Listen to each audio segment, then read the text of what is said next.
नमस्कार, मी सागर महाजन। आज आपण पपया बागेत उभे आहोत, पण माझ्या समोर आपण एक बघत असाल की एक झाड जे आहे ते खाली पडलेलं आहे। ॲक्च्युली हे जे झाड पडलेलं आहे याचं मूळ कारण आहे स्टीम रोट, ज्याला आपण खोडसड म्हणतो। ॲक्च्युली ही जी खोडसड आहे ही एक सॉइल बॉर्न फंगसमुळे होते। त्या फंगसला आपण पायथोफोरा पल्विमोरम असं म्हणतो। ॲक्च्युली ही जी बुरशी आहे ही बुरशी आपल्याला प्रामुख्याने वार्म टेम्परेचर आणि हाय ह्युमिडिटी जेव्हाही आपल्या एरिया फील्डमध्ये येते तेव्हा ही बुरशी आपल्याला प्रामुख्याने दिसून येते।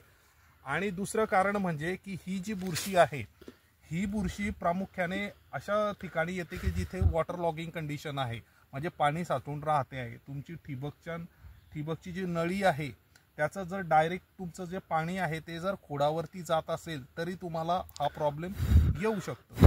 आता हा प्रॉब्लेम तुम्हाला काउंटर करण्यासाठी तुम्ही काय उपाययोजना करायला पाहिजे, तर सर्वात आधी तुम्ही बोर्डो मिक्स जी आहे ते तुम्ही जर खोडाला लावलं तर तुम्हाला त्याचा चांगला अनुभव येईल।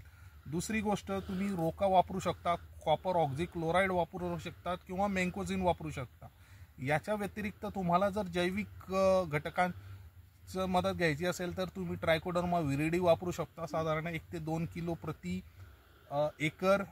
त्याच्या व्यतिरिक्त तुम्ही सुडोमोनास 1 ते 2 किलो प्रति एकर सुद्धा वापरू शकता। दोन्ही कॉम्बिनेशनमध्ये सुद्धा तुम्ही वापरू शकता।